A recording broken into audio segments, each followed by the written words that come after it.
안녕하세요. 장사비법 공유 플랫폼 창톡의 노승욱입니다. 요즘 식당의 성공 방정식이 달라지고 있습니다. 과거에는 음식 맛있고 위생 청결하고 서비스 친절하면 성공한다 했죠. 사실 이때는 기본기가 부족한 식당들이 많아서 조금만 잘하면 두각을 나타낼 수 있었습니다. 배달앱, 스마트 플레이스 등 온라인 마케팅을 하면 효과도 잘 나왔고요. 하지만 요즘은 코로나 팬데믹을 거치면서 경쟁력이 부족한 식당들이 많이 폐업을 하고 살아남은 식당들은 대부분 실력이 상향 평준화됐습니다. 창톡의 장사 고수들도 이제는 맛, 서비스, 위생 청결만으로는 성공하기 어렵다고 합니다. 그건 이제 누구나 할 수 있는 기본이 됐다는 거죠. 그럼 요즘은 외식업을 어떻게 해야 성공할 수 있을까요? 결론부터 말씀드리면 컨셉이 확실해야 합니다. 가게 이름이 되면 아, 거기는 뭐가 유명하지 하고 바로 연상될 수 있는 시그니처 메뉴나 인테리어 또는 SNS에서 회자될 만한 인스타그램어블한 무언가가 필요하다는 얘기입니다. 이렇게 창업 전에 우리 가게 컨셉을 정하는 일을 기획한다고 하고 기획을 잘하는 역량을 기획력이라고 합니다. 컨셉이나 기획력은 언제나 어떤 산업에서나 중요했지만 앞으로는 외식업계에서도 특히 더 중요해질 것으로 보입니다. 이유는 크게 세 가지입니다.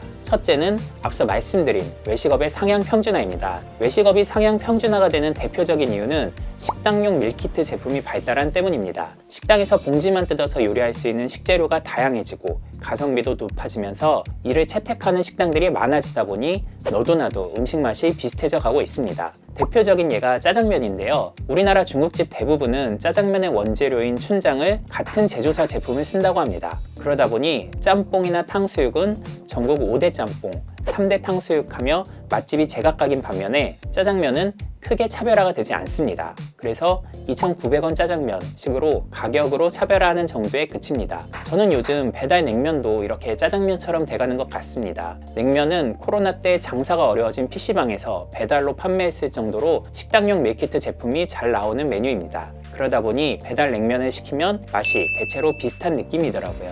앞으로 식당용 밀키트는 갈수록 발달할 테니 기본적으로 상향 평준화되는 메뉴가 많아질 것 같습니다. 저는 3, 4년 전에 식당용 밀키트 제품이 등장했을 때 시장이 이렇게 변화해 갈 것이라고 지난 방송과 책을 통해 말씀드렸고 이게 현실화되고 있는 것 같습니다. 외식업이 상향 평준화되는 또 다른 이유는 전수창업입니다. 전수창업은 말 그대로 맛집의 비법 레시피를 돈을 내고 전수받아 창업하는 건데요. 시세가 보통 2, 3천만 원으로 비싸다 보니 전수창업을 한 사람은 본전 생각이 날 수밖에 없습니다. 그래서 자신이 배운 레시피를 또 돈을 받고 전수를 하는 경우가 있는데요. 이때는 원조 맛집은 아니다 보니 가격은 조금 저렴해집니다. 2천만 원 받고 전수받아서 1,500만 원에 다시 전수를 하는 식이죠. 그럼 1,500만 원에 전수받은 사람은 다시 1,000만 원에 전수하고 다시 700만 원, 500만 원 이렇게 전전수, 전전전수가 늘어나면서 맛이 또 상향 평준화 되는 겁니다. 최근 족발 시장에서 이런 흐름이 나타나고 있다고 합니다. 이렇게 상향 평준화가 되면 평범한 컨셉으로는 차별화를 하기가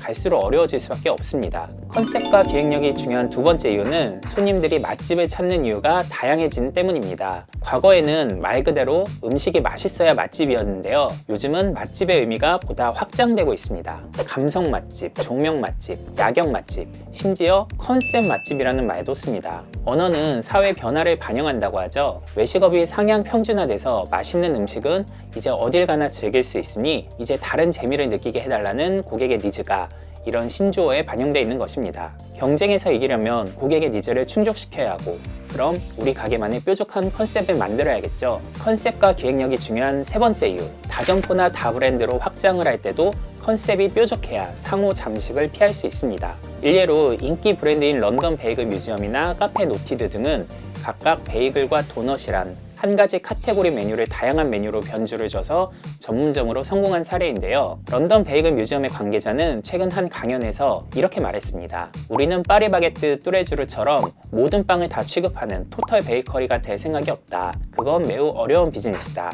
그러면서 지난해 말 아티스트 베이커리라는 새로운 브랜드를 선보였는데요. 소금빵과 바게트 전문점이었습니다. 눈여겨볼 점은 아티스트 베이커리를 런던 베이글이 있는 같은 안국 상권에 출점했다는 건데요. 그러고도 런던 베이글 매출을 4개월 만에 따라잡았을 정도로 아주 성업 중입니다. 같은 상권에 같은 빵집을 차렸는데도 둘 다 웨이팅이 걸릴 만큼 상호 잠식을 피해간 것입니다. 메뉴가 겹치지 않고 컨셉이 달라서 가능했다는 게 관계자의 설명입니다. 상황이 이렇다 보니 요즘은 정말 컨셉이 특이한 가게들이 주목을 받고 있습니다. 동굴 컨셉 카페, 캠핑 컨셉 고깃집, 목욕탕 컨셉 고깃집, 신데렐라 동화 컨셉의 칵테일바 등등. 가게 외관에서부터 임팩트를 주기 위해 익스테리어가 화려해지는 것도 같은 맥락에서입니다.